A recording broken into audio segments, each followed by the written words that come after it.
Bonjour à tous.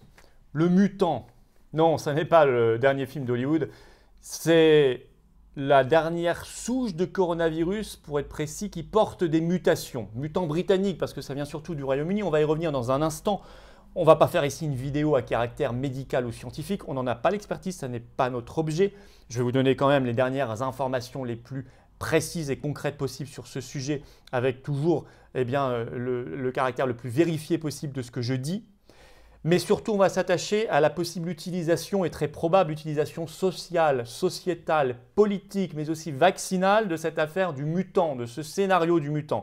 Vous allez voir qu'il y a un très fort risque d'instrumentalisation, évidemment en jouant sur la peur. Ça a déjà largement commencé depuis 48 heures, vous le voyez bien dans le discours médiatico-politique. On va y revenir, on va anticiper. Il est important d'anticiper pour nous, mieux adapter notre riposte face à cette coronafolie et pour l'augmenter, pour la rendre encore plus efficace.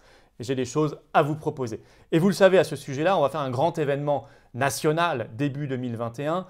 Mais nous n'avons pas, et j'en profite pour faire un petit appel ici, nous n'avons pas encore de local, notamment à Paris. Or, nous n'avons pas les moyens. Vous savez, nous sommes un mouvement qui n'a pas un centime d'aide ni de l'État ni des banques. Nous ne vivons que des adhérents et donateurs. C'est d'ailleurs notre liberté, notre indépendance. Mais je lance un appel à ceux qui auraient la possibilité à Paris d'un local, pas besoin d'un grand local, mais un local pour pouvoir se réunir, entreposer du matériel militant, etc., des tracts, et évidemment très bon marché, parce que vous connaissez nos ressources, eh bien qu'ils m'écrivent en privé sur ma page Facebook, s'il vous plaît. C'est un bon moyen, un superbe moyen même de nous aider. Donc un grand merci d'avance. Je passe cet appel et ça pourra nous être utile dès cet événement de 2021, bien évidemment. Pour le reste, rejoignez-nous. Voilà, profitez-en pour nous rejoindre. Ça peut être un beau cadeau de Noël qu'on se fait ou qu'on fait à quelqu'un d'autre. Cette carte orange d'adhérent aux Patriotes, qui est un passeport pour la résistance, un passeport pour la liberté, un passeport pour l'avenir, pour la France. Parce qu'on pense à l'avenir. Nous, on prend nos responsabilités quasi seuls dans la vie politique française. Je m'en réjouis pas, je m'en désole, mais c'est comme ça. Et donc, il faut venir à nos côtés. On a tous besoin les uns des autres. Le lien pour adhérer aux Patriotes se trouve sous la vidéo en description. Il se trouve également en commentaire épinglé. Et en fin de vidéo, vous pourrez cliquer directement sur l'écran pour rejoindre les Patriotes. Le passeport pour la France, c'est quand même mieux que le passeport vert. Allez, bienvenue d'avance. Alors, ce mutant. Eh bien, ce mutant, il vient du Royaume-Uni, je l'ai dit. C'est le grand sujet. Alors, l'OMS a appelé, je cite les pays, à renforcer leur contrôle. Et d'ailleurs, la France a annoncé ce 20 décembre, à partir de minuit, la fermeture vis-à-vis du Royaume-Uni de toutes les liaisons humaines et commerciales pendant 48 heures avant de pouvoir aller vers une coopération européenne. Ça, c'est toujours la manie française, c'est qu'on attend toujours de l'Union européenne. On estime qu'on ne doit pas gérer nous-mêmes nos frontières nationales. Je ferme la parenthèse, mais c'est quand même assez navrant et délirant. Alors, par ailleurs, alors que plus tôt, et sans demander leur avis à personne, et ni même à l'Union européenne, la Belgique, les Pays-Bas et l'Italie avaient déjà annoncé la suspension des vols et des trains en provenance du Royaume-Uni par précaution. Alors, qu'est-ce que c'est que ce mutant ? C'est un mutant qui inquiète les Britanniques, ce qui fait qu'ils ont annoncé un reconfinement de Londres et du sud-est de l'Angleterre. On dit que c'est une nouvelle souche, une variante qui a déjà un petit nom, VUI-202012/01, voilà, qui porte notamment la mutation N501Y. Pour votre information, je ne sais pas si vous le retiendrez, mais qui serait jusqu'à, nous dit BFM TV ce 20 décembre, jusqu'à 70% plus contagieuse que la précédente souche. Et selon le ministre britannique de la Santé qui s'appelle Matt Hancock, qui a déclaré ça le 20 décembre, cette nouvelle souche serait hors de contrôle. Voilà. Alors, ça représenterait actuellement 62% des contaminations à Londres et 43% des contaminations dans le sud-est de l'Angleterre, d'où les reconfinements, en tout cas c'est la réponse qu'ils ont choisie. Bon, et ce sont des proportions très supérieures à ce qu'ils observaient au mois de novembre dernier. Alors, ce mutant serait déjà présent en Italie, au moins évidemment, en Italie, en Belgique, aux Pays-Bas, au Danemark. On a détecté par ailleurs une autre mutation au même moment en Afrique du Sud, plus exactement le 18 décembre, et c'est cette fois-ci la variante 501.V2. Bon.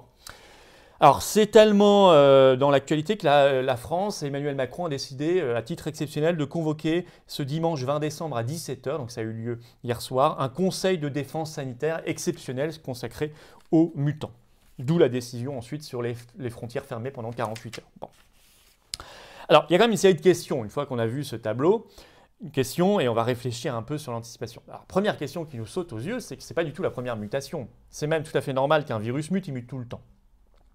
J'ai trouvé un article de l'Express du 20 décembre qui dit, je cite, « Le SRAS-CoV-2, donc c'est le nôtre, hein, a en effet connu déjà plus de 20 000 mutations », écrit l'Express. Et d'ailleurs, on a déjà parlé ces derniers mois de mutations, notamment le professeur Raoult en parle régulièrement, et à chaque fois, soit personne ne le relevait dans la presse, soit on disait qu'il avait tort, vous allez voir ça, soit on minimisait, alors que là, bizarrement, c'est une mutation parmi d'autres, dont on ne sait pas encore grand-chose, si ce n'est que c'est apparemment plus contagieux, mais on ne sait pas si c'est moins grave, plus grave ou quoi que ce soit. Mais là, tout de suite, on en fait des tonnes et on prend des décisions dans l'heure, on fait des conseils de défense sanitaire exceptionnels, etc. C'est le branle-bas de combat. Donc ça, moi, je trouve ça déjà étonnant, je me pose la question.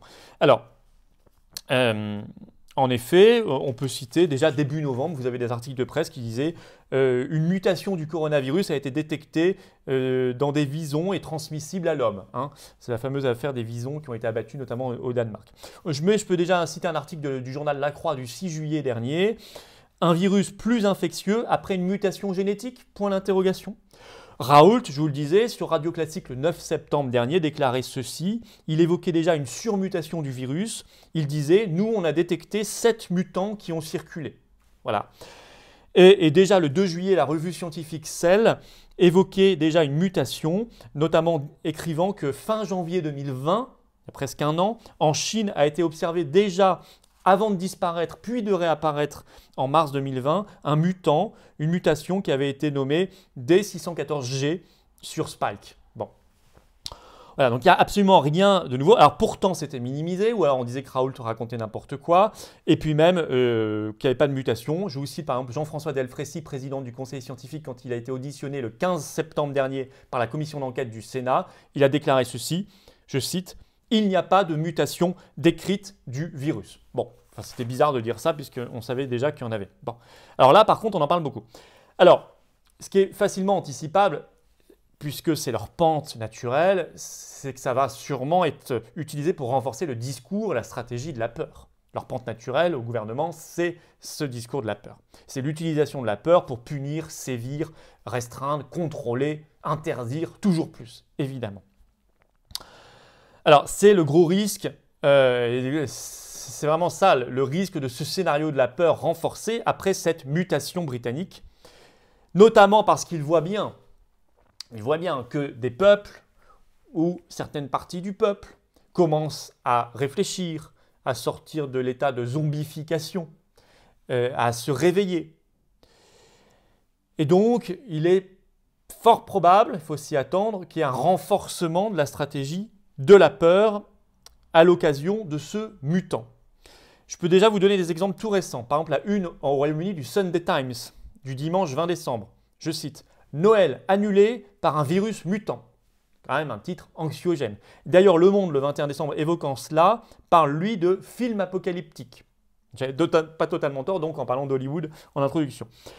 Je peux citer aussi le 20 décembre, article de Vosges Matin en France sur le coronavirus. Je cite « Faut-il s'inquiéter des mutations du virus ?» Je peux citer également le professeur Philippe Frogel sur RT, la chaîne, le 20 décembre. Il dit ceci, cette souche est inquiétante. Donc on voit que ça commence déjà à suivre le vocabulaire, le champ sémantique de l'anxiété et de la peur commence à déjà se diffuser autour de ce mutant alors qu'on ne sait pas grand-chose, je vous l'ai dit. Par contre, ce qu'on sait déjà, avant même tout le reste, c'est que le vaccin restera, en tout cas ou la thérapie génique Pfizer, etc., restera efficace. Ça, on le sait déjà. Et c'est quand même très intéressant. Et c'est pour ça que la deuxième chose qu'on doit anticiper, c'est que ça sera certainement utilisé pour renforcer et accélérer la vaccination, voire se diriger vers une vraie obligation vaccinale. En effet, je vais vous citer par exemple cet article de France Info du 20 décembre qui cite le professeur Amouyel qui dit « À ce jour, les variations observées n'affectent pas l'efficacité du vaccin ». Alors ça, il le sait déjà. Mais tout de suite, par exemple, également le 20 décembre, le professeur Gilbert Deray, qui a beaucoup de liens d'intérêt, a tweeté ceci. Je vous le cite. L'Allemagne, les Pays-Bas, la France et l'Italie suspendent les vols en provenance de la Grande-Bretagne pour freiner la diffusion d'un variant. D'autres vont suivre. Imaginez demain ce qui va se passer pour un pays où l'épidémie persisterait en raison d'une couverture vaccinale insuffisante. Donc on voit que déjà ça sert à la propagande vaccinale.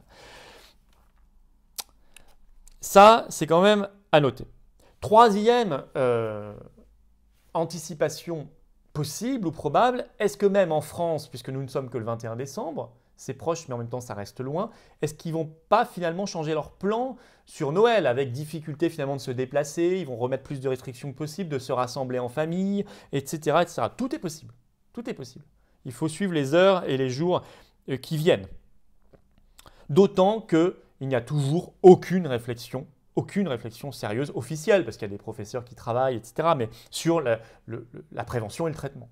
Rien. Rien.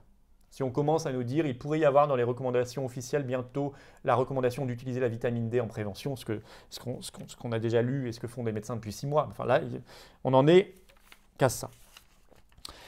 Quatrième anticipation possible en termes politiques, c'est, puisque c'est un mutant britannique, est-ce qu'ils n'auraient pas le toupet d'utiliser ça pour discréditer le Brexit qui doit avoir lieu là formellement dans quelques jours? Ce serait très hypocrite parce que ça n'a absolument rien à voir. Ça a zéro rapport. Mais vous savez, la propagande européiste, elle fait feu de tout bois, on le sait bien. Donc ça, je m'y attends également, soyez prêts.